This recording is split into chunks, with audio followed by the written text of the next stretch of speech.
G'day, my name is Joel Rasmussen from Southern Cross Combat, and today I'm joined by a very special guest. I'm joined by Paddy from Squared Up MMA. I got to actually present to my camera. Yeah, Fuck, this is weird. exactly. This is the first time I've done a webcam podcast episode. I've made Well, such an effort to do it in person. This is a very jarring experience for me. well, I'm sorry that it's such a step back here, but this is what we are tentatively, I'm going to use that phrase, naming across the Dutch. Across the Dutch.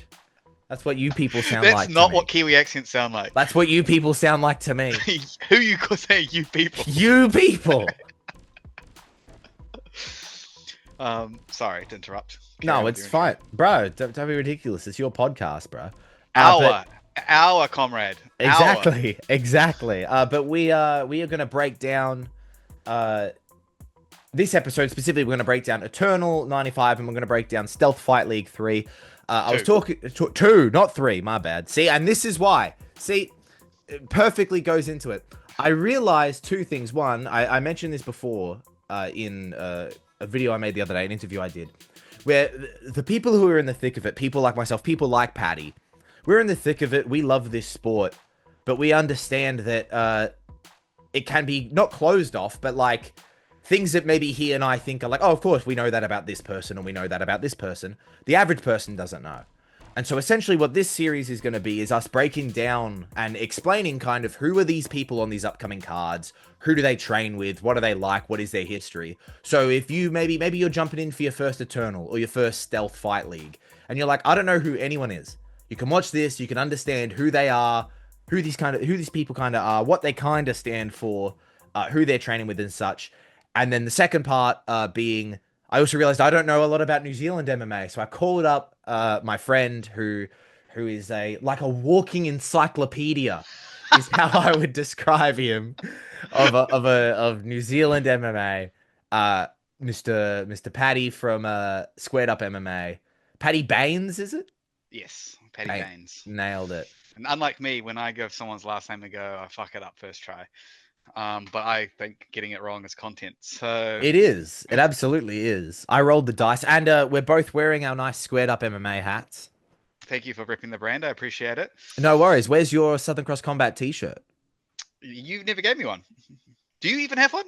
No, they don't exist.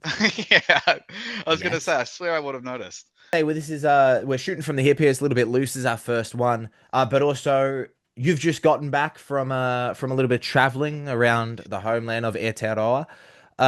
How was the travel? It was good. I did the strategic thing where I took 3 days annual leave between Anzac Day and Easter. So 10 days for the price of 3. 10 days off. What a great bargain. So I went down to Tauranga, which you thought is a made-up place, Mount Maunganui. Beautiful part of the country in the Bay of Plenty. I have some family down there, and then there's some other stuff popped up that was a good opportunity. There was a guy I wanted to go record an episode of Squared Up with, a videographer who's done a lot of work with the UFC. And then part of what I want to do with Squared Up is talk to these people you don't normally see and kind of hear some cool stories and that sort of thing. So that was a really cool chat. But when they don't have, not a lot of research on these people, so it's a lot more conversational based. And then we're having good yarns, and then as soon as I turned the camera on, I switched. It's like I started becoming a bit performative, and I was like, oh man, I'm not looking forward to editing this back. Kind of like how I feel right now. I feel like I went into interviewer mode. Oh yeah, I guess. Well, is it the intro that puts you in that state of mind? I think so. I think so. Well, I think from now on I'm going to do the intro at the end, because I did go back and do the intro again at the end, and it felt more natural. See, okay, that's easy. Yeah. All right, let's stop our yarns. This is general catch up. Yeah. Yeah, exactly. Do we want to start with Stealth, or do we want to start with Eternal? I think we start with Stealth only because we've got limited info on the card itself. We just kind of have to look at individual announcements. Yeah, let's have a look at the actual card, eh? On the poster, we've got Antz Nansen, massive Nansen family, huge family in combat sports in New Zealand. Antz Nansen, I think, would probably even be the biggest name. Obviously, New Zealand's predominantly kickboxing, Muay Thai. especially with our big household names. Like that's where Mark Hunt's K1 backgrounds from. Obviously, Izzy was massive in Glory. Carlos Allberg, Blood Diamond, all these guys came up through King of the Ring, which is New Zealand's biggest combat sports night, which is strictly K1 kickboxing. See, this actually could be his first MMA fight. Notorious. Fuck, he's 42. He's 1-1. So he fought in Astra in Japan. He's fought in Japan. Both of his fights are in Japan. So you mentioned before, like, huge combat sports family. Is that brothers or is that like lineage? Lineage. Like, so there's Baby Nansen, and she is also a kickboxer. So, and this is kind of where I get caught out in New Zealand, being specialized in MMA. Our bigger atmosphere is these other, is the kickboxing and stuff like that. She fought. Do you know who Miyamoto is? She's like the biggest boxer out of New Zealand at the moment. They fought in 2022. Okay. But yeah, so big combat sports family from New Zealand, and I imagine that's a big reason why he's on the card, is to pull in. It's a notable name.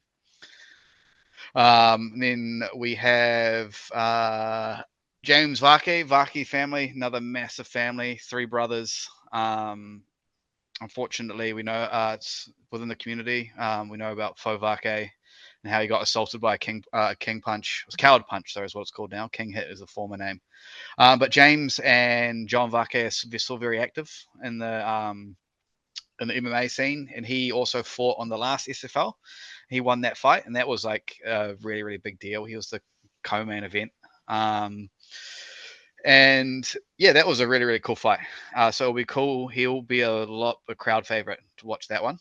So the Vake's, that was 3 brothers? Yes. I never knew if it was 2 brothers and a cousin. No, I believe Fo was James, and he was the youngest of the 3. Yes, and Fo was a big training partner at City Kickboxing of like Izzy. If anyone's watched the Stylebender doco, it happens during the documentary, so there's a whole bit on Fo and that whole experience for that whole team. Is James also out of CKB? Yes, James is out of CKB. I saw him the other day when I was there for some interviews. Yeah, and then they have their big family foundation now, which is Walk Without Fear. The CKB is massively behind it, and I believe they're trying to get the coward punch criminalized. So if you coward punch someone, your sentence should be attempted murder, is what they're wanting to get across the line, which kind of makes sense to me. And then so what I don't like about I'm just going to put a critique here on the SFL poster. The font, I can't read these names. Yeah, and the graph writing. Yeah. Because are you looking at it as well? I am. What's this guy's name? Dchamad? Dchamad. Dchamad. I believe that's how you pronounce it. Dchamad, he went by a different name for a little bit. I think he was Dchamad, and then he swapped to a different first name. And then recently, I believe he's gone back. I've seen him fight. He fought on Hex 30 in New Zealand. I've seen Dchamad that will be why I kind of recognize the name. Yes. That will be why I recognize the name Armstrong. Yeah. Yes, he was Dchamad when he fought on that fight as well, but it was kind of in like the in-between. He fought in the SFL 1 as well. Oh, see, staple. Yeah. He's fighting, Dchamad is fighting Antz Nansen. Oh, right. That's cool. So that's going to be a heavyweight fight. Is Dchamad a heavyweight? There's no way Antz Nansen's not a heavyweight. Yes, that's for the Tapology is informing me it's for the SFL Heavyweight Championship. Isn't that what? And Brando currently has that, right? It's entirely possible. I'm pretty sure he won that. Let's quickly look at the SFL 1 card. Don't ask me questions. You're meant to be. I know this is supposed to be I'm supposed to be the authority on this. Yeah, this is fucking not a good start.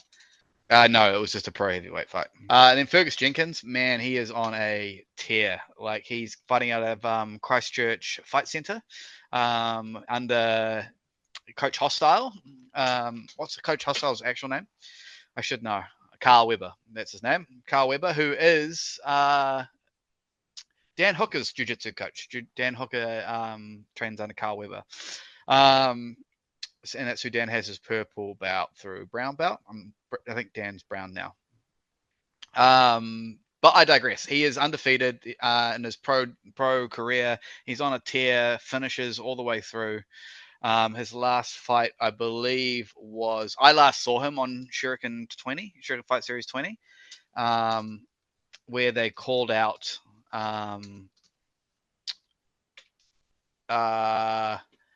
So no, he didn't call it. No, it was 19 where he called out. Who's the guy who has the title at Shuriken? Alfred Stoddard. His last fight was indeed Shuriken Fight Series against Nick Edwards, which was Shuriken Fight Series 19. So when I chatted to him there, they wanted to fight Stoddard next, but Stoddard went and fought Cam Rowson over in Eternal instead.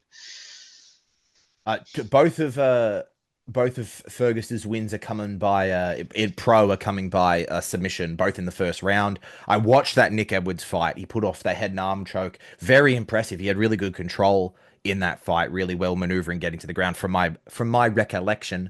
And then you take a look through his amateur career. There is a lot of grappling victories. Is he like more of a grappling guy? You mentioned there his head coach is Dan Hooker's jiu-jitsu coach. Yeah, I believe he strikes to kind of similar to, I guess, the Dagestani wrestlers, where they strike until there's an opening. Like I remember in his in SFL, the last one, the guy kind of collapsed a bit and then he instantly went to go take the back, while standing. Basically, it wasn't even on the ground. Like he kind of, I don't even know if he went for a body lock and then took the back. He wound up on the back and then barely even put any hooks in. Like he started choking him before he put hooks in, and he got the RNC. So I think we can expect him to look for the submission finish. He's taken on Owen Coughlin, who is I don't know if he's actually the eldest brother. There's 4, and I don't know if he's the eldest. I don't think he is the eldest. I think he's the second brother. But he has taken on Owen Coughlin, who people may recognize from being an Olympic judoka, the older brother of Aoife Coughlin, who was just in the Olympics for judo, representing Australia. She's a 2-time Olympian. So that's going to be like an intense grappling match. Owen is 1-0 as a pro. He defeated Loni Filimoehala at Demolition Fight Series 16. Loni is traditionally a welterweight, but it was still a good matchup. Owen went through a little bit of the fire, but still he used good control. He used kind of that grappling offense. You saw him look for those kind of body locks and such. A man who went pro out of necessity. I spoke to him. He had no one left to fight? Yeah, I spoke to him before his pro debut, before he made his pro debut against Loni. And I asked him, like, yeah, why go pro now? Because something I've talked about with him, he's already had a successful combat sports career throughout judo. He joined MMA as something to kind of keep that competitive spark going. And yeah, so he was booked on Demolition 16 to defend his amateur title. And then that fight fell through. The opponent fell through.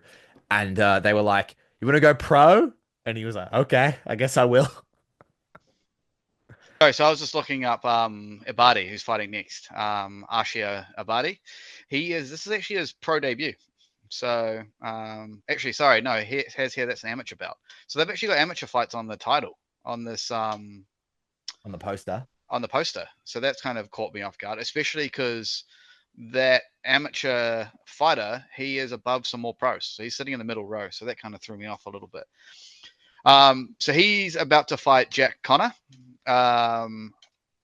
Ebadi had a fight fall through on the last SFL, and it was supposed to be against a guy named Yuan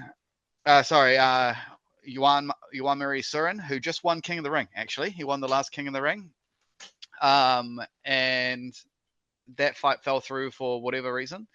So, but he's fighting Jack O'Connor. Here we've got Jack O'Connor, and then I've spoken to him, and his name's Jack Connor. And when I do research, I keep seeing the two different names. So I'm actually not sure. If he says his name's Jack Connor, then his name's Jack Connor. Well, I introduced him as Jack Connor in our behind the scenes interview, and he didn't say anything. And it says Jack Connor on the poster, but on Tapology it says O'Connor. The amount of times Tapology has gotten me in trouble in my interviews. Dude, Tapology is gospel. Why would anyone lie on the internet? Can we go on the internet and lie? Oh, they do that. But yeah, so Jack would be like the interview I did with Jack. He is very whakatane. So what does that mean? So whakatane is a city, a town in Auckland, okay. In New Zealand. Sorry, in Auckland. Fuck. And it's kind of a town in Auckland. Yeah, exactly. Isn't that a suburb? No, it would be a suburb, but it's not in Auckland. It's in the Bay of Plenty. Okay. Plenty kind of close to Tauranga, where I just was. Plenty what? Like high Māori population. So it's just kind of like salt of the earth kind of people. And Jack himself is very country, like hunting, all that sort of stuff. Like someone told me about it after my interview. I was like, oh, I need to chat to him about this. So he's probably no stranger to grit, but it's hard to get him to emote and give you much. It was a bit of a battle, but I reckon there should be a good fight. Jack is probably going to get it done just because of experience alone. I haven't seen Ebadi fight before, so I can't really say what it's going to be like. Connor has fought in front of a crowd at SFL. Oh, sorry, they need to stop all starting with S at Shuriken Fight Series 20. And I reckon he's going to be an upcoming name on the amateur scene. Old Jack Connor. Ethan Brockett, old Beyblade Brockett, fighting out of Beyblade. Yeah, let it rip, brother. Let it rip. Yeah. He is someone I actually want to chat to on Squared Up because he has a broadcasting background. He commentated on the last SFL. That's sick. And now he's fighting on it. So I want to see him with a headset on while he's in there commentating his own fight. Imagine that. Have you ever seen? Did you ever? You into wrestling at all?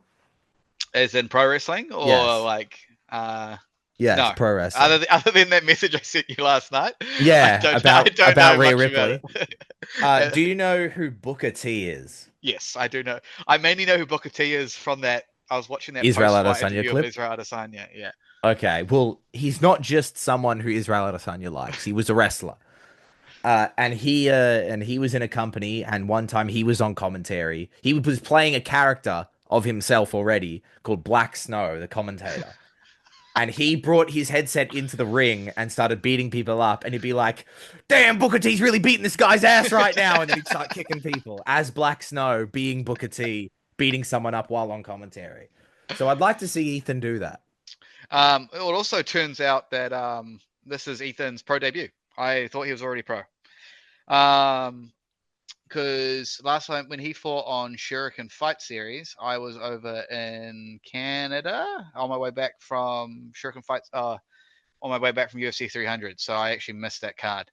Yeah, but he's fought some well-known people here, like Chris Spann from Hybrid MMA and Tauranga, Raam Didumo from City Kickboxing, Caden Skipper from City Kickboxing. Lives with Navajo Sterling, by the way, and Maynard Peel. Those three all live together. Nice house. Yeah, so this is his pro debut, which should be exciting. Against Taylor Wetiti. Taylor is a Shuriken champ. He's holding a photo. His last fight was on Eternal, actually.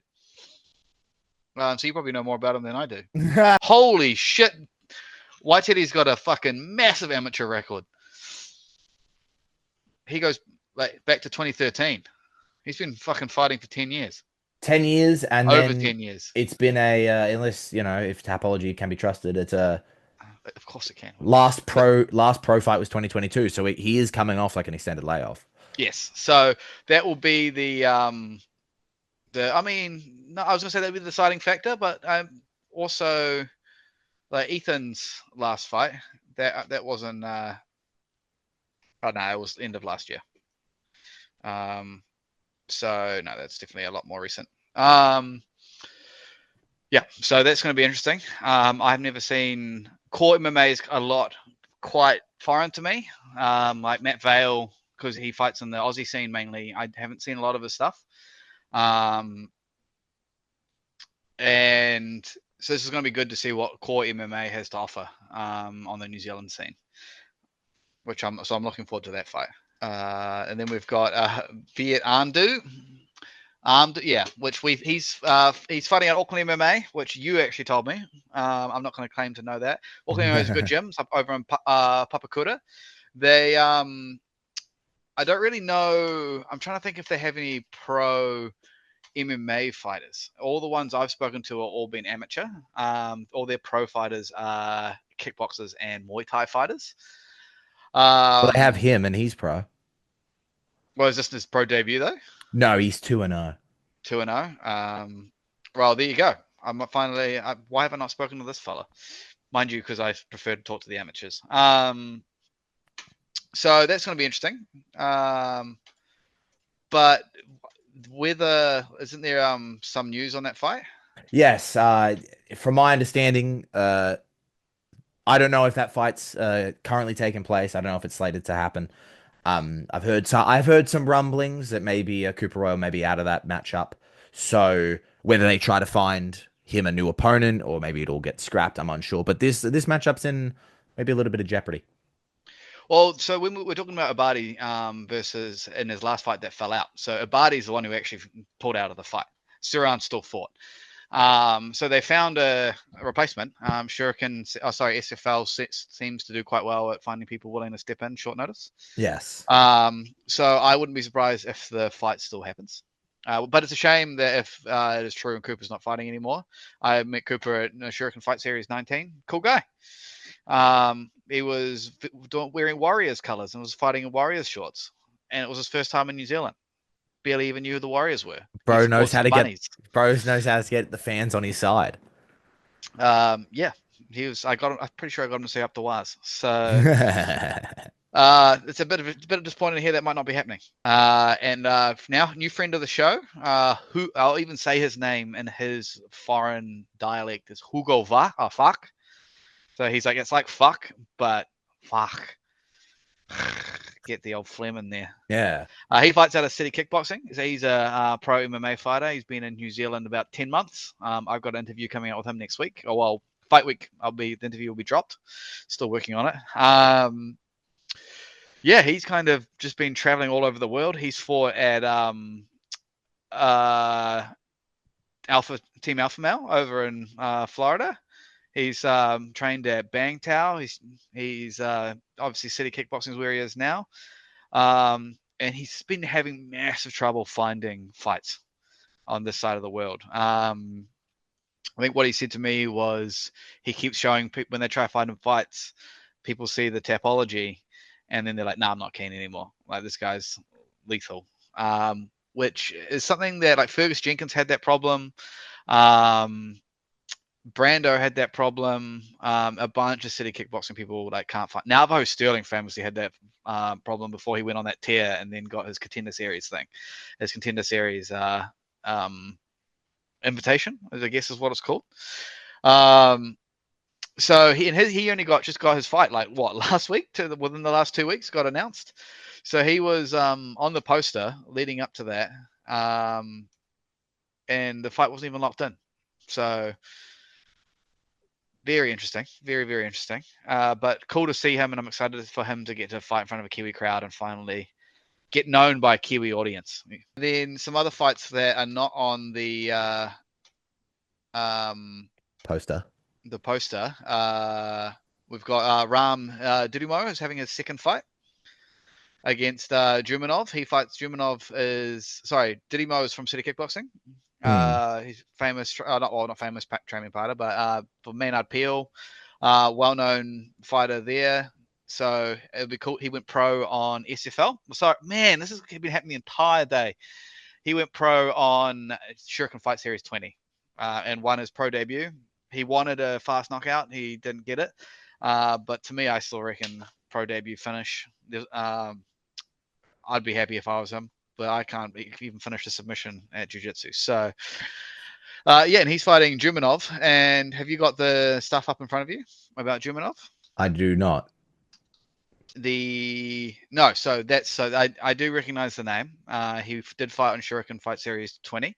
He fought against Levi Schmidt, Ollie Schmidt's brother, and got the win. And then when I went to go have a chat with him, he's like, "Oh, my English is not good," so he didn't end up coming over for a chat. But yeah, he got the decision win against Levi, who's another household name. The Schmidt family's pretty big over here.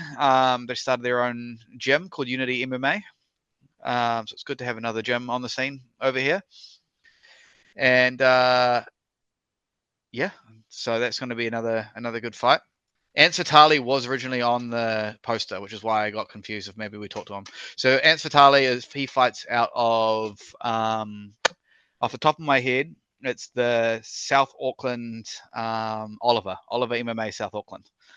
And he is pretty well known on the New Zealand scene as well. I believe he fought on the last Stealth. So he's 2-1. His is an amateur fight. Fought Zach Evans in the last SFL, and he won that fight. So SFL's a good stage for him. He's obviously had a good run. He's fighting Stefan Kumaric, whose name I've never heard of, but he is 2-1. What's kind of Stefan? Stefan is a Kiwi fighter. Last fought on Hex 30. Yeah, so he had his amateur debut on Hex 30 last year. And this is his second amateur fight. So that will be interesting. We want to know. So we'll kind of see how these go. A lot of kind of SFL kind of breaks a lot of new names.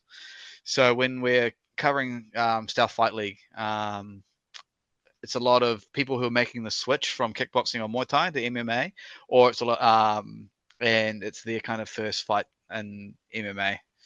So that's kind of what we're probably going to see most of on the card once the card is released. It's a lot of new names.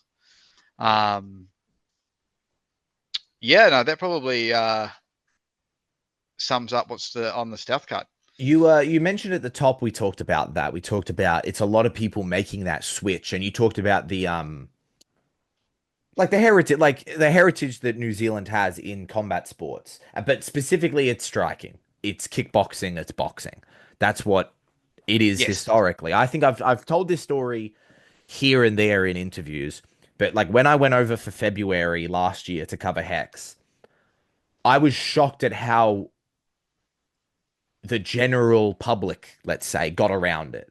Like on public broadcast television, they were showing documentaries about MMA fighters, kickboxers. They were showing kickboxing fights.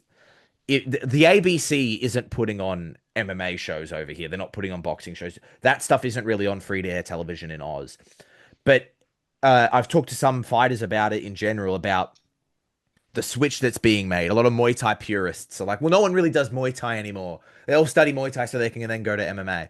Do you think, is there a switch? Do you think there's more people just going in New Zealand to go straight to MMA, or is it still that starting kickboxing and then jump over? I still think the starting kickboxing and jump over. It's more because of the frequency of the fights you can have and the experience you can get. There's like amateur fight nights like every second week, I swear. And the events are just far more common, and there's far more gyms, so they can make them more common because there's more matchups to be made. And that's kind of what we're seeing now in the MMA space with Supremacy has come back.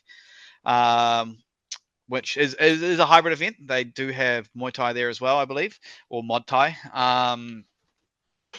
But it gets to showcase some MMA talent, like the Mayoki brothers fight on that card.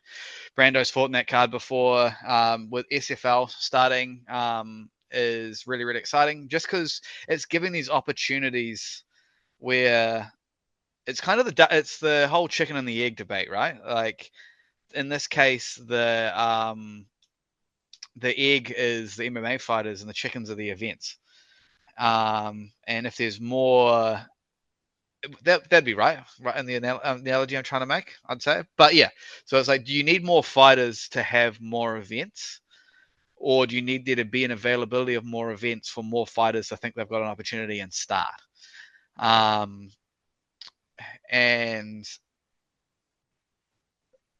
hopefully we see a growth in the market now. And with Shuriken Fight Series now being on Fight Pass, CSN being quite a major broadcaster over here for combat sports, they're doing amazing things for combat sports. That team's very, very passionate about it. But yeah, so it's a lot of new talent we'll see, which I think is kind of what makes it exciting is you don't know what to expect, and they do put on a great show, and it's these shows, their VIP experience is kind of the key. The table experience is where they do very well, and they always sell out their table experiences. I do think more people are going to start doing MMA, especially because City Kickboxing now has a specific MMA class. I think as we start seeing more of the MMA focus of starting from the beginning, how all these things incorporate together, I think it's going to be advantageous to seeing growth in the sport on an amateur and professional fighting level. When we were talking about broadcasting, you mentioned CSN. Is that it? Yeah, Combat Sports Network. Yes, the Combat Sports Network over in New Zealand. Is that how people can watch SFL? Yes, they are a pay-per-view service. Sorry. No, yes, we subscription service. So you subscribe and then you can watch the events. So you go to csn.watch is their website, I believe, and then you can I think it's $12 or for one event maybe, or I can't remember what it is for $40 for the year. It's been a while since I've signed up. Because you're typically there. Yeah, I'm typically there watching in person. So, yeah, anyone who's watching in New Zealand, definitely get along and support. Like my biggest stressor is we need to support.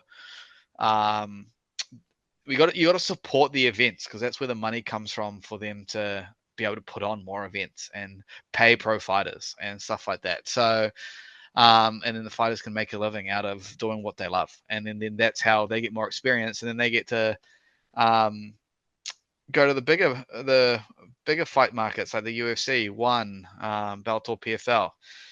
So the GFL. If they ever throw a fucking event.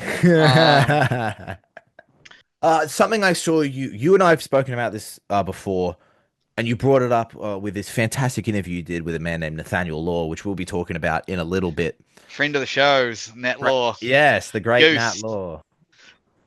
The lawman. So many names, so little time. Something we've spoken about before. You talked about it with Nat Law. Of this SFL card, there's how many fights am I looking at here? There's 11 MMA bouts is what I'm reading at the moment. What percentage of these guys is City Kickboxing? Because you mentioned there, like Oliver MMA is a gym that's kind of beginning to make waves a little bit. That's a name I see more. Core MMA. It's a chain. Yeah, they have 3. So Oliver's got 3 gyms, so it kind of specifies where you're coming from when you're fighting for Oliver MMA. Let me pull up the entire card. So we'll start at the bottom. You've got Oliver MMA. You've got so your question was City Kickboxing. So you got 1, 2,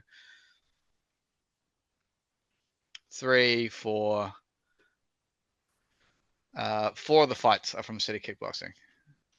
4 of these fighters I see here. And that's, to me, a little bit surprising. As someone who isn't familiar with the MMA scape in New Zealand. In my head, it's like... more or less? I would expect more. Right. Because as someone who's not as familiar with the MMA scape, of course, as I just said, I know of gyms like Core, gyms like Oliver, all the different Oliver MMAs that exist. And City Kickboxing. And we were talking just before, a gym like Strikeforce, you know what I mean? There are these other gyms that I'm not as familiar with because I'm an international guy. I don't know the scene like a man like yourself does. So what is the scene like? Is it just City Kickboxing? No. On the amateur level, and like the grass, so this kind of level, like Shuriken Fight Series, there's actually plenty of gyms that have active fighters, especially in the Auckland area.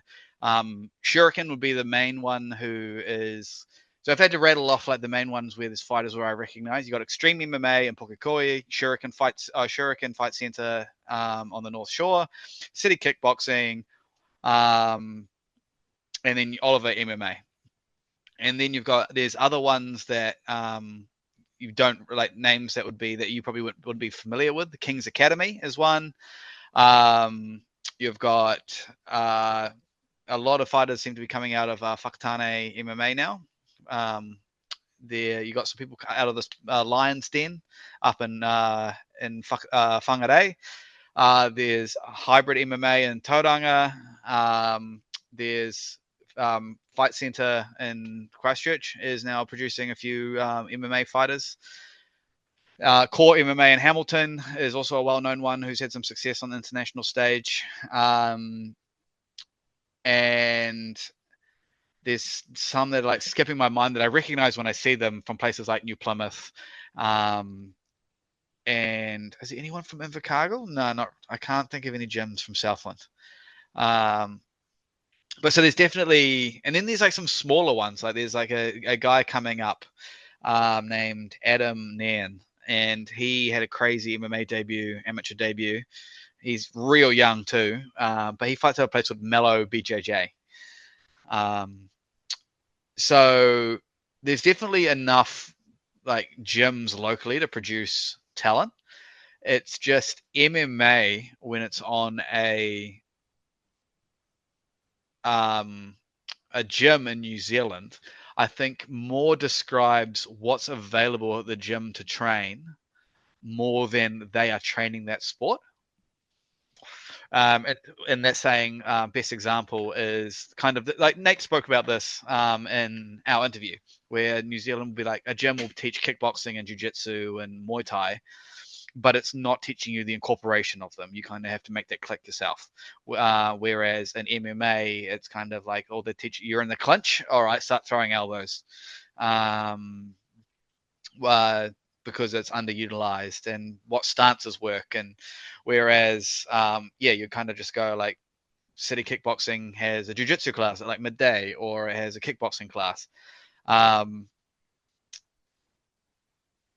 So it's more of I think a representation of you can come to this gym to study a range of martial arts, and that's the mixed nature of it, instead of a representation of mixed martial arts as a sport. But so that kind of wraps us up for the SFL portion? Yes, I would say so. Yeah, I don't think I've got a whole lot more to add on that. Yeah. All right. Well, that goes over now to the Eternal section. Eternal 95 will be on May 3rd, the same date as SFL. It's coming from the Logan Entertainment Centre in Logan, which, do you know where Logan is, Paddy? I know it's a suburb of Brisbane. That's all I know. It is a equal distance, basically, between Brisbane and the Gold Coast. Oh, so is it actually a city in its own? Is it not really? Yeah, Logan City is how people have been describing it to me. And when I drove through it, when I was last in Queensland, you enter it and it says, "Welcome to Logan." They get a sign. But Australia does this weird thing where their suburbs are essentially miniature cities. Like they're pretty self-contained.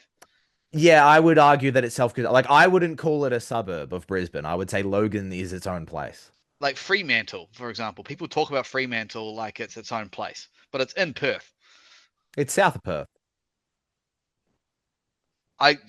This is anyway. Yes, I've heard of Logan. I would argue Justin lives in Logan. Based on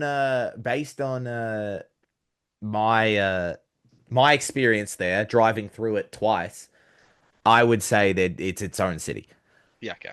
But we will be going through just the main card, just the pro guys. I'm not as familiar with the prelims. We might talk a little bit about some of the ammies at the end, just give a shout out to some people that I know are good. But we're going to talk about the pro card.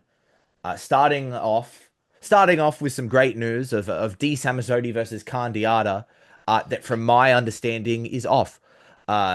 Great news being sarcasm in this sense. Yeah. Exactly. I was genuinely looking forward to some good news. No, I'm sorry. I'm saying like good start.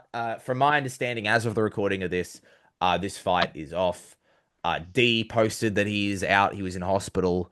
I believe it's something to do with his breathing. He's got like a lung issue or something. It seemed crazy. We're wishing a speedy recovery to D and safety. That a guy who's been traveling, a guy who's been fighting in Bali and training in Bali. Fights out of Combat 1 typically in Melbourne. But quick and speedy and safe recovery to D. They're working on getting Khan another fight on the card, but as it stands, as the recording of this, that has yet to take place. There's a few names being thrown around through people, but nothing is signed from my understanding. But Khan's my favorite quote about Khan, I think it sums up Khan. Ben Vickers, promoter of Eternal, said once, if Khan Deatta's not fighting for a title, Khan Deatta is opening the show because you can guarantee it will be entertaining and it's going to make people stay and watch. So the only time Khan's not going to be the opening bout is if he's at the top of the card, because that's how exciting he is. So that fight was going to be sick. I hope it gets rebooked because that would be a sick fight. I'd be very excited for that. But moving up to the next fight, Mitch McLaren versus Jesse Wynne, two guys at flyweight who are making their pro debut. Some will recognize the name McLaren. Including me. Yes. It looked familiar to me. He is Mitch McLaren is the younger brother of Reese McLaren. Reese won championship, been in the rankings ever since the rankings came out, looking to fight for a one championship title. But we can talk about that's his brother. We're talking about Mitch. Mitch is making his pro debut at flyweight. He's coming out with an ammy record of 4-3-1. He's coming off a loss, which I always find interesting at the amateurs. This is why I just pulled it up. This is why I recognize his name. Did he just fight? His last fight was against a New Zealand boy? Rory O'Keefe from Shuriken, a friend of the show of mine. So that's because I watched that fight. I pulled it up and I paid to watch XFC to see that fight. So that's why I recognize the name. Well, it's always interesting to me when a guy comes pro coming off a loss. You know, I'm personally of the, like, I don't know, I'm not a coach, but I always thought it'd be a good to maybe end on a win, maybe get some momentum, but also maybe that sparks the hunger. You know what I mean? You've left your amateurs maybe with a little bit of a bad taste in his mouth. Obviously, a winning record, but I'm very interested to see kind of that motivator. He's got very good grappling. He's got some really good submission wins in his amateur career. He's a purple belt. He is training out of Tribal MMA, which is just south of the sunny coast in Queensland, under Paul Birch. Some names that people will recognize. Also out of Tribal MMA is Connor Birch, who is fighting for an interim Eternal title in a couple Eternals time, who's also on a run. Connor Birch is doing extremely well. Training partner, Mitch McLaren. I'm very excited to see that. I really like seeing guys make their pro debut because as much as it is a similar thing, it's different. Like we see people who have like crazy amateur careers and then they go on and pro can be very difficult for them. We see people who struggle throughout their amateur career go pro and they blitz it and they do extremely well. So I'm looking forward to that. He is taking on Jesse Wynne, who's also making his pro debut. He was meant to make his pro debut in February. Unfortunately, that fight got cancelled, and so he makes his pro debut now. He was 6-1 as an amateur, and he had 4 fights in 2024. As a man who is going for what's the word I'm looking for? Consistency. He's putting numbers on the board. He is here to fight, and he is here to gain that experience. He has really good pace. I was watching some of his amateur fights. He really took the fight to people. A lot of cage pressure, walking a lot of people down. He really gets in your face. He's training out of the Wolves Den in Perth under the great Steve Walton. Training partners with the likes of former Eternal flyweight champ Frank Jankowski, Frank's twin brother Ryan. Those are two guys I would assume he definitely mixes it up with. Kev Cophamel also trains out of Wolves Den. You may remember him from having an insane fight last year against Harry Webb. And also names like Alden Bates. I would assume Jesse, as a flyweight, doesn't train with big welterweight man Alden Bates. But it wouldn't shock me if Jesse would, because Jesse's that type of guy. But that would be scary. I would be scared. Would you be scared? I would be scared to fight anybody, mate. I have no striking experience at all, and my jiu-jitsu game is don't get tapped. So it's a good game. That's a solid game to have. But it's exhausting. It's all bottom game. Nothing wrong with having a good bottom game. And we just talked power bottom, baby. Power bottom, bro. And we just talked before about when people kind of make the jump and are early on in their careers. What do you make of guys who are What do you think of when two guys make their pro debut against each other? I think it's awesome because it's like it's similar. This is going to be a weird comparison, but it's kind of like when two undefeated people fight each other. Like there's something on the line. And that's what I was just going to add to you talking about coming off a loss from your amateurs. Fergus Jenkins is another one that he had. He was undefeated, then he lost, and then he went pro. So I think it's the stakes of going pro that is either makes or breaks someone, because you know that you can write off your amateur record when you go pro. So ultimately, it doesn't matter how you perform it. You're there for the experience. But then when you go pro, it's like that's your record for your career and what you're trying to make a job out of and make money out of and a livelihood.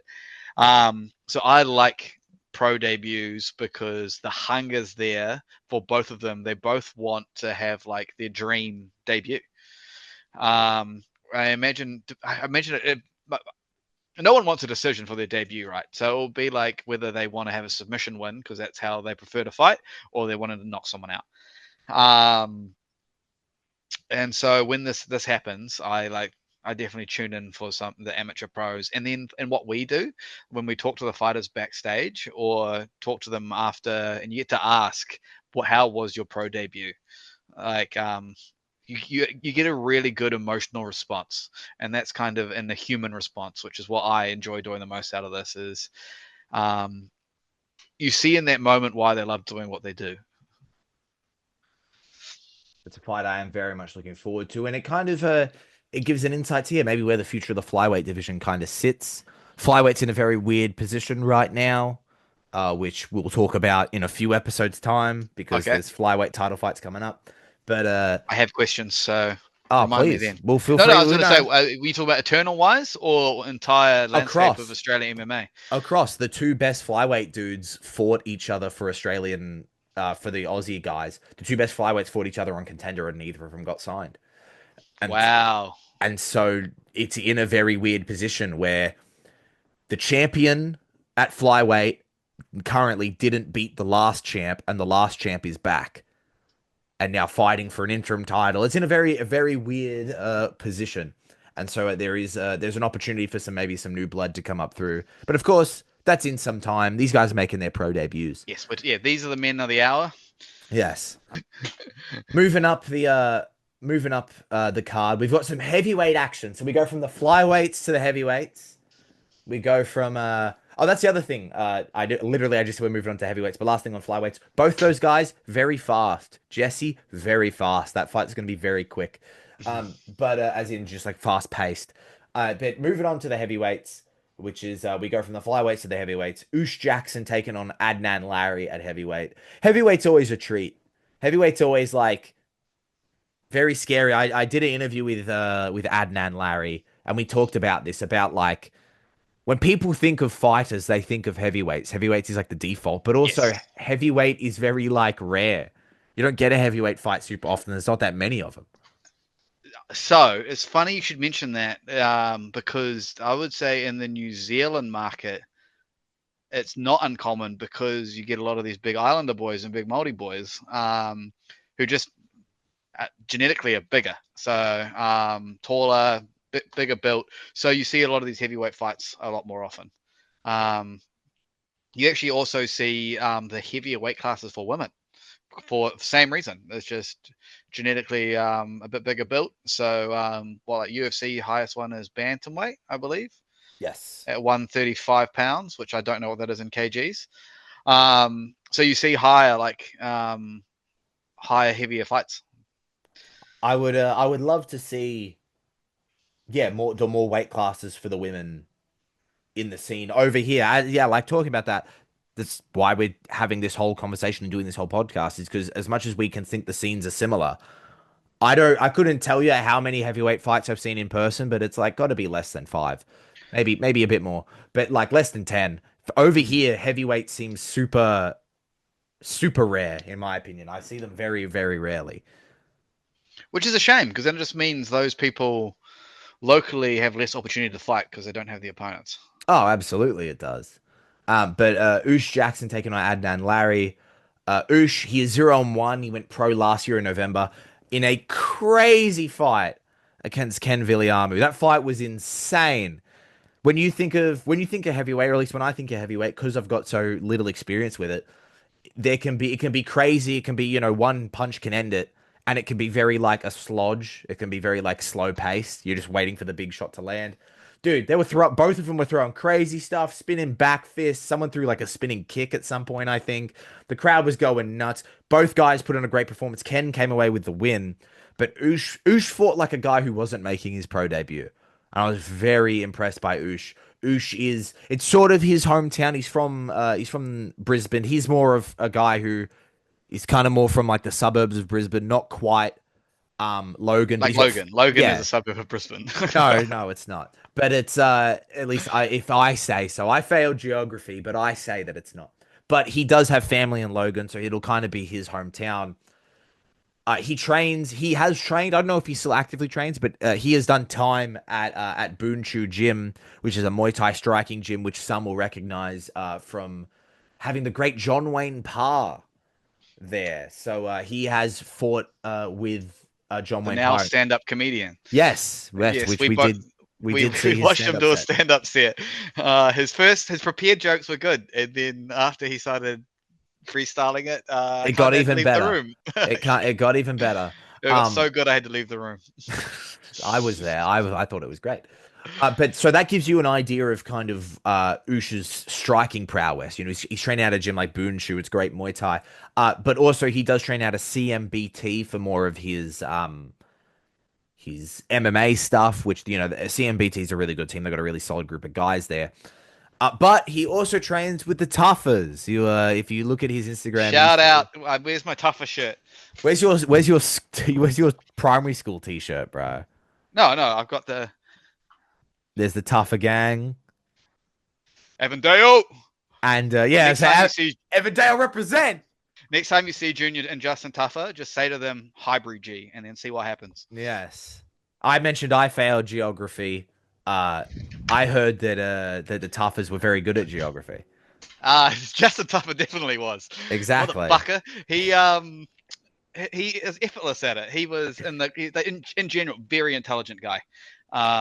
We were streamed in my high school. He was I was like near the top of like the mainstream. He was in the highest mainstream class, just below the smart people. What does that mean? What do you mean? What do you mean like streamed in high school? What does that mean? Oh, so they're like they put people of similar kind of ability with each other. So like all the really, really smart people were like in the top 3 classes, and then there was a block of like regular IQ people, I suppose. But typically the lower the number you were in, the smarter you were. What number were you? I was in 05. So 01 to 03 were like they're like the higher level, essentially doing work in the next year, but the year above. Justin was in 04 and I was in 05. It's a high number for you, bro. And that's about as far as I can count too. I'm like Nate Diaz.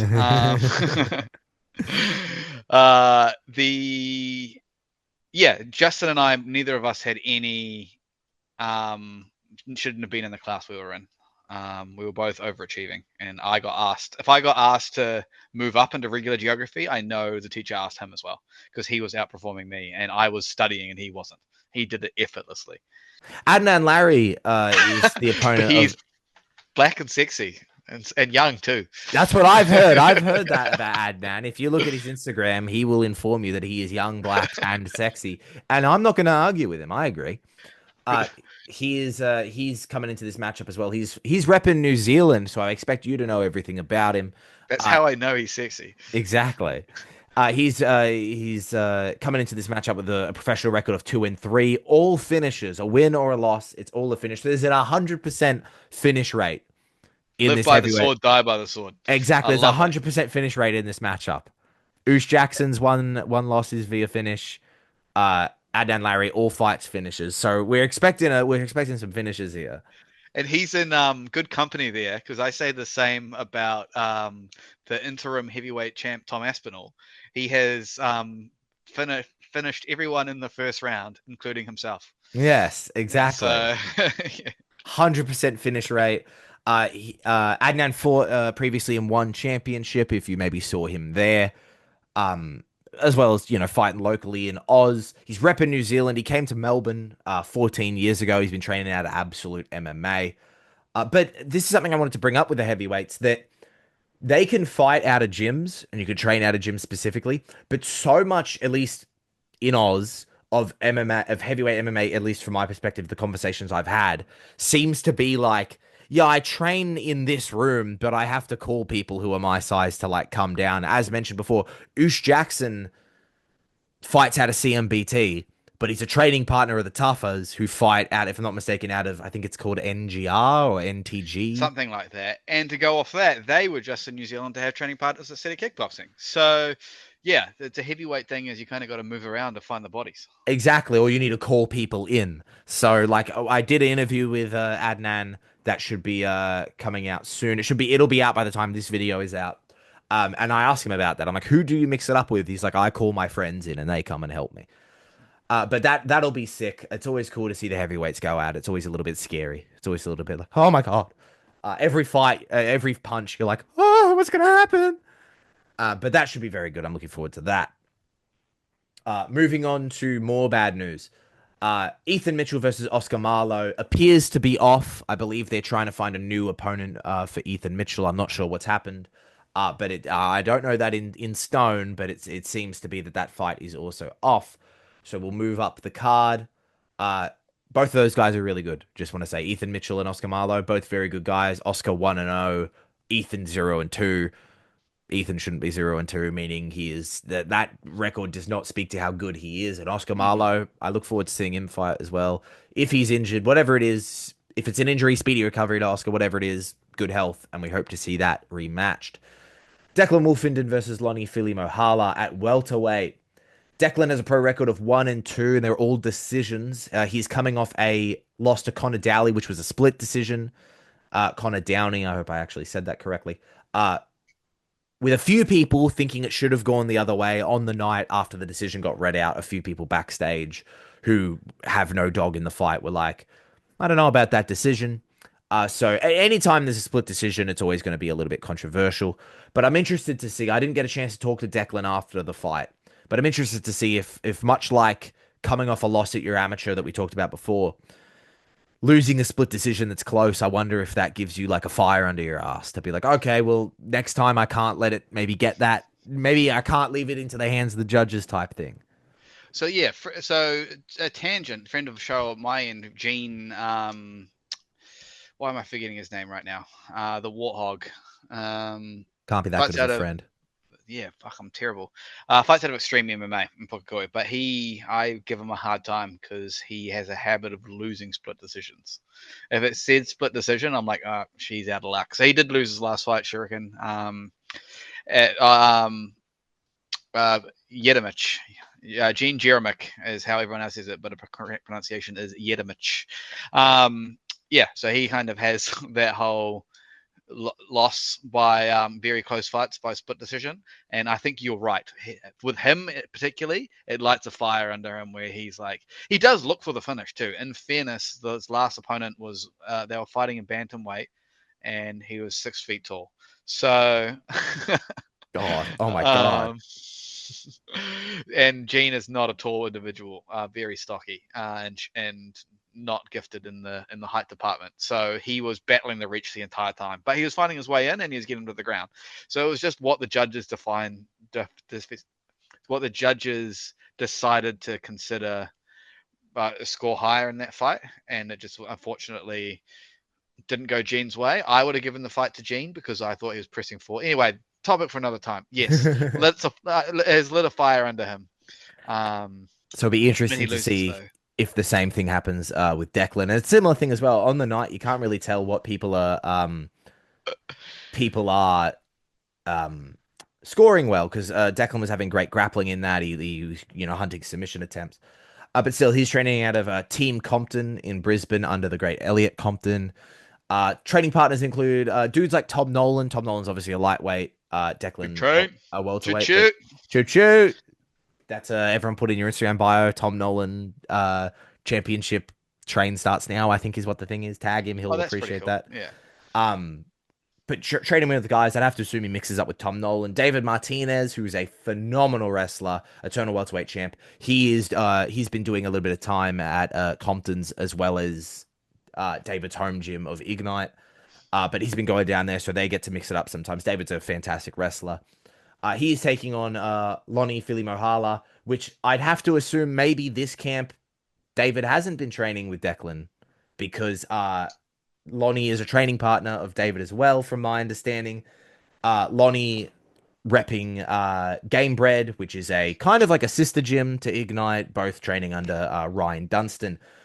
Loni has been a busy boy since the last time we saw him. I mentioned it earlier when we were talking about stealth. He fought Owen Coughlin at middleweight. Loni is typically a welterweight. He fought Owen Coughlin. And since then, he also went on to fight in the Gamma World Championships. He's been a busy boy. He was repping Tonga, going out there, getting some good victories for Tonga. But he's been busy and at different weight classes, so it'll be good. I'm looking forward to seeing him back at his kind of home weight. As I mentioned, they're kind of training with guys like David Martinez. I like Gamebred. Gamebred's a gym I feel is kind of on the come up, and I like that relationship that they've got going on with Ignite. You see those guys, they corner each other. I saw Loni last time I saw the Ignite boys fight in Queensland. Loni was backstage because I like the kind of the relationship they've got going. Yeah, that about does it for that fight. That'll be good. I'm looking forward to that. Now, on to something I can contribute on. Yes, the great this fight. Okay, now this fight, I did like a flip when this fight got announced. I was so hyped when this fight got announced. I was texting people, this fight's going to be insane. Where's this going that you did a flip? I'm waiting. Can't wait to hear the angle, what angle this is. No, like I did a backflip. I was so excited. Oh, I thought you were going to say, because you started, I did a flip. So I thought you were going to say, I'm hearing 180. So no, like I did. I started excited. I'm like, this isn't starting well. I did. He's bored now. No, I did like a backflip, dude. I was like, oh my god, this fight's going to be incredible. We're talking about Nathaniel Law versus Sam Marles. Paddy, tell me a little bit about Nathaniel Law. He is a massive fuckwit, and great guy, fighting out of a few gyms in New Zealand actually originally. So he started his MMA and kickboxing career at Combat Academy, which was Dan Hooker's former gym that he owned. And he owned that gym with, I believe, Mark Timms, who's another fighter out from City Kickboxing. He moved on from there to CKB. And then, as he mentioned in both of our interviews with him, the landscape here was just a bit too small for MMA, so he moved over to Brisbane and is training at Brisbane Fight Centre. Is that in Logan, by the way? Yes, that is in Logan. Okay, because it's being advertised as Logan City's own. I thought. See, that's part of the reason why I think it's a suburb. It's called Brisbane Fight Centre, and it's in Logan. Yeah, that part also confused me. They might consider themselves a suburb. But big guy, huge. Surprising he's a welterweight. I don't know, like, he's bigger than me, and I'm currently sitting at like 86 kgs, and a welterweight's below 80 kgs. So, yeah, predominant striker, but he does enjoy his jiu-jitsu, and he's coming off a 3-tier. First round finish. Two first fights were first round TKOs. Second one was second round TKO, and was beatdown, right? Yes, he just fight, he just fought Mario Logo on beatdown. And you spoke to him after that, which was a great interview. You should check that out if you haven't seen it. And yeah, so I'm really looking forward to this fight, mainly because the difference between you and me, you're involved in this market, this Australian market, so you're kind of trying to maintain relationships. You want everyone to have a good time. You want everyone to win.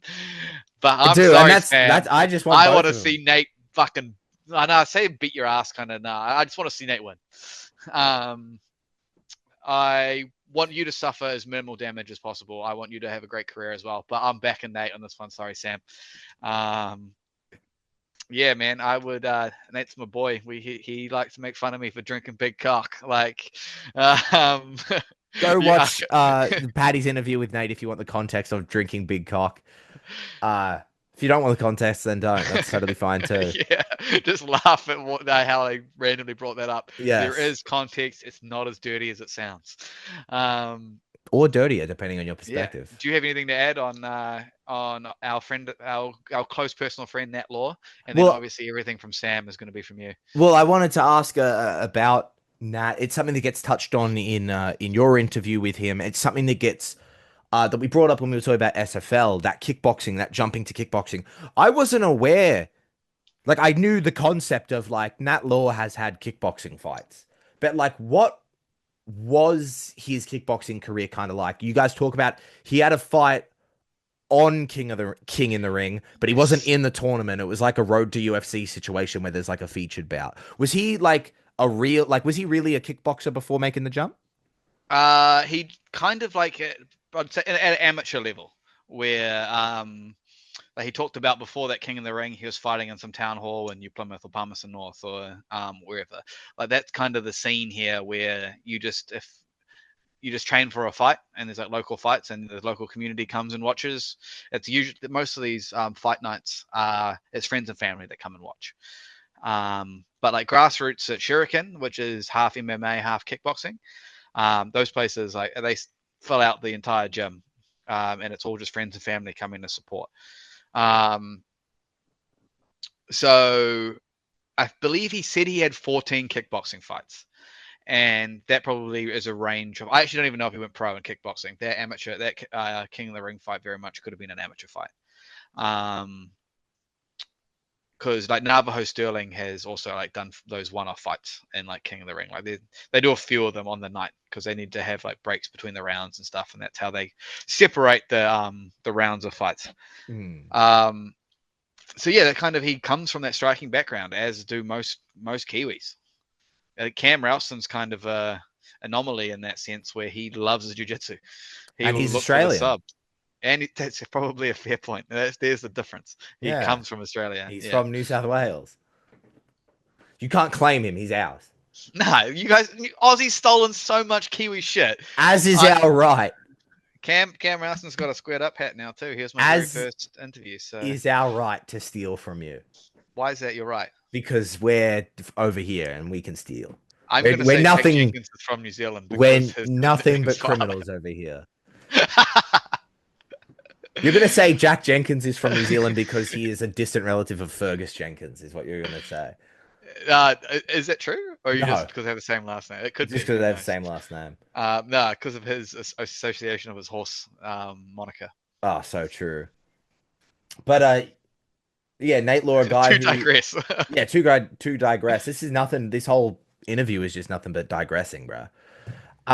But yeah, so Nate Law, he comes up through the New Zealand scene, kickboxing in New Zealand, then jumping to fighting MMA in New Zealand, and then eventually moves over to the Fight Center in Brisbane, where he lives. He has gone all in. Quite literally. He lives at the gym. He has a caravan at the back. It's something we talked about in my interview with him. He talks about in your interview with him, which is going all in, which is it's a weird thing to bring up, and I'm not trying to dox anyone, but Sam also lives one street down from his gym, which like is another, for both of those guys, it's like another level of like, it eliminates the excuse. It eliminates like, oh, I don't really want to go to like training today. I can't be bothered. Okay, well, I can walk 5 minutes and I'm there, so I kind of have to go. But Nate Law is taking on Sam Marles. Sam is there's like when I talked about this with Sam, and I talked about this with Jack Jenkins when I spoke to Jack. When I think of Absolute MMA personally, I think of this core group of welterweights that they've got. Joseph Luciano, now Sarmad Jahanara, he was a middleweight, he's now dropped down to welterweight. Dylan Lahari and Sam Marles. So he's a part of this kind of solid crew of welterweight guys. He's got the bodies to work with. He is 1-1 as a pro. His last fight being he suffered a loss to Max Kelly. And I talked about it with Sam. He's had to sit on that for 10 months. He's kind of had to cope with it a little bit. You Mm. know what I mean? Like he has tried to have fights since then. He got paired up with Jackson Weir-White twice. There was a pullout on both sides, and ultimately they've decided to go their separate ways. But he is a very good grappler. He's got that really good absolute grappling style, which is they're just going to put that pressure on you. They're gonna neutralize what you do well, enforce what they do well. But he has been working on his hands. I think I just said that Sam has a record of 1-1. He doesn't. He has a record of 2-1. I apologize if I got that wrong. I will correct that right now. But it'll be good to see him work on his hands. He's been training at the Ring Gym, which is Andy, I believe it's Colgrave. It might be Cosgrave. Andy from the Ring he's been working with, which is, I describe it as almost a sister gym of Absolute. So many of the Absolute guys go there to work on striking. It's a really good striking gym. Mm-hmm. Sam's looking forward to showing off a little bit of that striking skill. And something interesting that I realized after I did my interviews with Sam and Nate, so I didn't bring it up to either of them. Nate's whole career, his whole pro career, has taken place while Sam's been gone. Wow. Sam's been sat out for 10 months. Sam's last fight was on Beatdown in on July 13th, 2024. Nate Law makes his pro debut on July 27th, 2024. And in that time, Nate Law has picked up 3 stoppages, 2 in the first round, 1 in the second. And even had time off himself due to injury. Yeah. Inside that 10 months. Yeah. So as I said, like, this is something I was staring at their records and I was like, when did Nate go pro? And I realized that after I spoken to both of them. But I wonder what that plays at. Sam's had to sit out, so he's already feeling not the effects of it in a negative sense, but he talked to me like he's coming back to make a statement. He wants to show people, hey, I've been gone, but like, don't forget about me. And he's coming up against a young, hungry guy who is riding an inexplicable, not inexplicable, but like it's inexplicable to say what type of confidence that can give Nate. Nate coming into a fight, riding this wave of fighting and getting 3 stoppages in less than 10 months. So Nate makes quite the effort to not let it go to his head and kind of be cocky. So I think because that confidence can be dangerous. Because it can very easily go into overconfidence. So I think Nate will be quite measured coming into the fight. He's looking sharp. I watched him do his spider and his sparring the other day. And he's firing on all cylinders, and I think it should be a very competitive fight for what sounds like for the both of them. He definitely has a statement to make himself. I imagine being a co-main for both of them, with Nate being a bit, if he wins, and he's four wins and undefeated too, he's probably looking at a title shot after that, I'd say. So that's probably where he's coming from and his angle that he's fighting for, where he's like, I want to keep my run going. I want to make it to the next level. Obviously, becoming an Eternal Champ puts you on the radar for a Contender Series spot, and especially with his ways of finishes, he's looking like a good shot to get into Contenders with a win and then a title. Not to look past Sam, but then if he then gets a title shot and wins that, his future is bright. Sam is in that same position as well. That's something that even coming off a loss. That's the one thing that makes me think maybe he would need one more win for a title shot.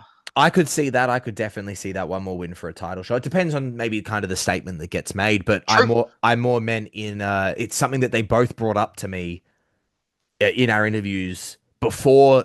So I did my Nate interview first, then Sam the next day, and neither of them had been posted yet, so they didn't see each other's interview. But in our interviews, they both say, Nate says about Sam, Sam said about Nate, my opponent is the next guy up. This is the next level. This is, which is what it feels like. They both view each other as like the challenge they were looking for. Yeah, like you're legit.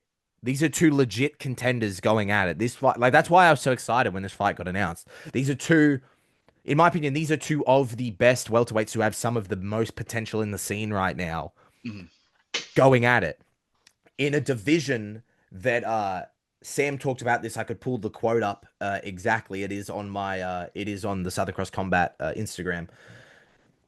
It feels like welterweight is a little bit waiting for a guy to make his stand as the next welterweight up. When you consider the eternal welterweight champion, David Martinez, who is a proven battle-hardened veteran, but he is, unless on this current run at welterweight, I'm not sure if he's fought at welterweight before. He's 2-0 at welterweight.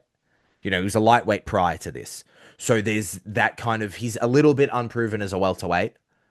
And the current Hex welterweight champion is going to road to UFC. And obviously he's in a featured bout. It's not he's not in a tournament, but who knows where that leads. He puts on a great performance at Road to UFC. Maybe he's off somewhere, you know what I mean? You don't really know what's next. So while there are 2 welterweight titles that are held by people at the moment, there is a lot of space for the welterweights to kind of get the next guy. And I think this fight here is that indicator of, okay, who is that next guy? And I think a victory here for either of them puts them in title conversation. And then, yeah, a title win, a title defense to the UFC is kind of the road for both of these guys. Yeah, so I'll probably be trying to watch that fight while I'm at SFL too. I'll have my laptop there ready to go. Yeah, the old 2-monitor setup.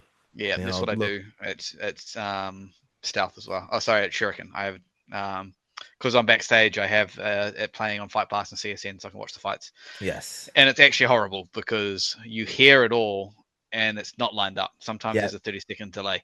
Yep, you're like, oh, something's happening. Yeah. But that brings us to the main event of Eternal 95. John Martin Fraser versus Sebastian Temesi.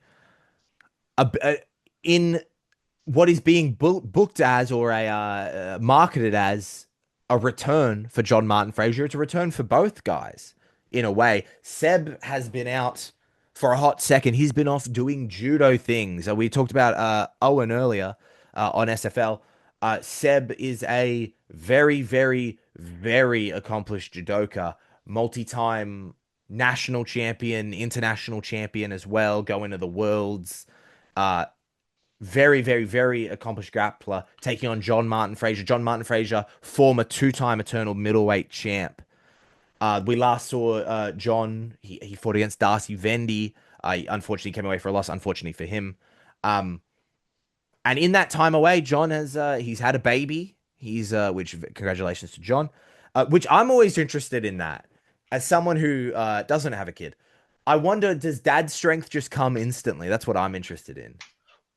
That's it. So there's these narratives in the UFC as well, where as soon as a fighter has had a kid, it kind of changes like who they're fighting for. Like, for example, one that comes to mind is Charles Oliveira. I think he went on his tear after he had his first kid. But when in the Hall of Fame nominee or inductee for Cowboy Cerrone, it mentions how when he had his son Danger, it was like that was like the fire underneath him, that like, this is why I'm doing this. And it's like this is a support, it's to support my son, it's his livelihood and stuff. And like Volk has also talked about, like, he goes into fight saying, you're not taking this belt away from my family. So it's like once you're kind of doing it, you're no longer just doing it for you. I think that's where that mentality might, like, maybe it translates into actual dad strength, which is, you said that in jest and I kind of gave quite a serious response, but no, it's a very real thing. Dad strength. Yes. And I know old man strength is a real thing. That psychological shift that happens. Yes. Okay.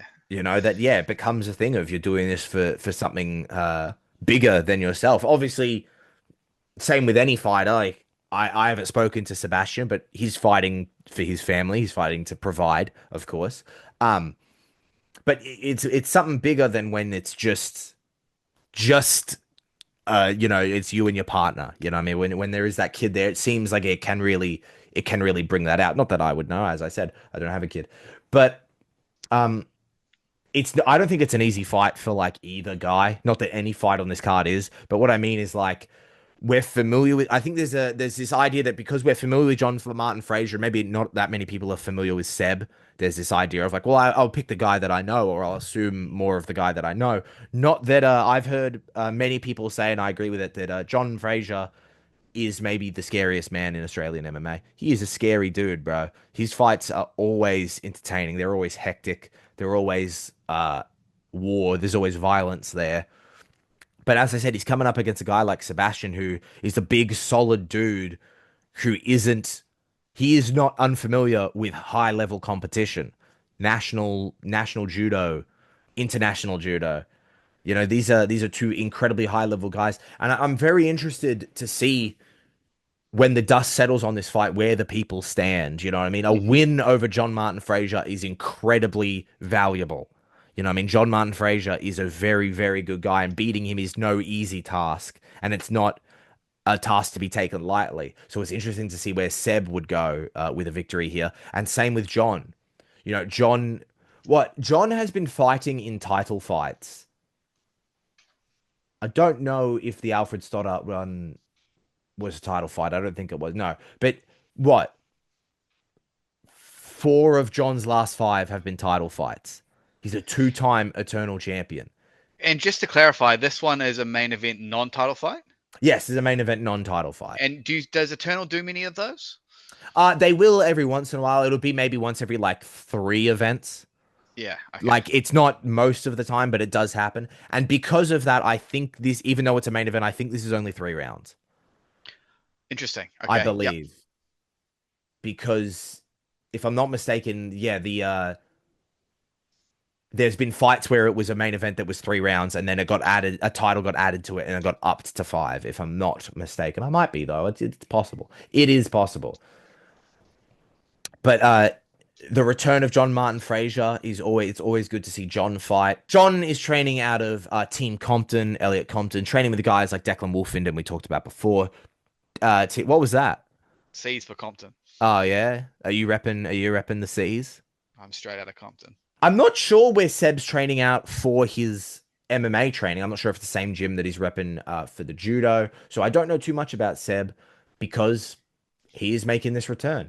But either way, it should be a great night of fights, both SFL and for Eternal. Same night, bro. You're gonna have to dual monitor it if you're watching from home. Are you making the trip? I am not making the trip. Right. I will be doing a live stream reactions to Eternal. So if people want to watch that, they can click on here. I'll be watching the fights here. I'll be talking to the people in the YouTube chat. If there's anyone, come have some fun. We'll talk some shit. A couple guys on the prelims I want to give a shout out to. I won't do an in-depth breakdown like we have been doing, but Max Davidson, I like him. He's cool. He's out of the fights, and he'll love that I'm giving him this shout out. He loves he's the featured prelim. I think that's an insight to who he is as a person. That he was the featured prelim in his last fight. He's the featured prelim in this fight. I think it's pronounced Aiden Gould. He's fighting. This is like 2 times in like a month. He fought on the last Proving Ground show. He's fighting again. This guy's he's a guy who loves to fight. And John Aiello, a man who he's the ring announcer for Eternal sometimes. Oh, this is like bloody Ethan Brockett bloody fucking fighting. Exactly. Fighting in a promotion that he's announced in. Exactly. So John Aiello, you may recognize him for some of his great ring announcing he's done previously. An MC, I believe, is what they call it. Is he's the guy who did the social media stuff with Nate, right? Yes, he has a great social media game. He and I filmed something once and it never came out. Thanks, John. Because the reason I didn't recognize him here is because normally he has that mullet. Yes, he's and it's his head shaved. Yeah. He's got like a shaved head, or at least the shaved sides. The top is cut off. He might have like a full thing there. He could have a mohawk or something. Yeah, exactly. It is incredibly odd seeing him with the shaved sides. Just like how Cam Rowson, when he went and fought on Eternal, he did the mohawk. But that does it for our breakdown of Eternal 95. EternalMMA.com for tickets. It's on the UFC Fight Pass if you want to watch it. May 3rd, and if you want to watch it and then you want to watch me talk about it and we can discuss the fights, I will be doing a live stream of my reactions to it. Come through to that, watch that. I'll do the prelims and the main card. Why not? We'll turn it into a drinking game or something. I don't know. We'll have some fun. You will be at SFL. I'll be at SFL in some capacity. Yes. Haven't found out what yet, but I will be there with my cameraman. Shout out Will Slingsby. The great Will on Instagram. Will Please give Slingsby. him a follow. Buy you a beer if they see you. If the people see Paddy, buy him a beer. Yeah, I'll be wearing my green squared up MMA hat. I stand out because I'm loud and I wear the green hat. And drunk. No, I don't typically drink at these events, mainly because like our UFC experiences, it says and it's work. But you're not allowed to drink at the UFC if you're media. No. So that's kind of all the UFC traditions have kind of beat it into me for everything else. Yeah, all the professionalism. Yeah. Like you're not even allowed to be like I'm barely excited at fights anymore because like it says in the cheering. the UFC no cheering, but you are allowed to get excited at things. Like if there's a crazy knockout, you can be like, oh! Yeah. But I kind of like I've had that kind of stuff like just beaten out of me because it's like out of fear, really. Yeah, they're going to execute you. Yeah. To catch more Paddy, go to Squared Up MMA on YouTube, Squared Up MMA on the old Instagram. And there is a TikTok as well. Oh, if you want to see Paddy doing some TikTok dances. Yeah, man, we have to do a collab next time we're in the same area. Absolutely, we will. What dance do you want to do? The only one I can do is the floss, and that's pretty out of date these days. Could you hit us with a floss, please? No. Okay. I say. Look at him go. Hello, fellow kids. I'm fucking 31 years old. In his prime, in his athletic prime. Yeah. No, thank you for having me on the show. Our first episode of Across the Dutch. Across the ditch. See, I don't even say Dutch. Ditch. You're saying the same word twice there, bro. Shut the fuck up. Hopefully on the next one, I'm a lot more organized. And if Media Works is ever hiring, bro, let them know I said what's up. Would you move over to New Zealand? I would. If I got to hang out with you. Oh, man. No. You're melting my heart, bro. I'm not looking on the website. You just get me a job. Well, because it depends like what kind of we do have a news department, but it's like MMA news? No. Then what's the point? Yeah. Nothing like what we do now and we specialize in that work doesn't cover. Boo. As a career. Boo. And that's why we need your support. So subscribe to our channels, follow Paddy, follow me. Leave a comment. Give us some engagement. Yeah, exactly. Share it. Tell your nan. Yeah, okay. Bye.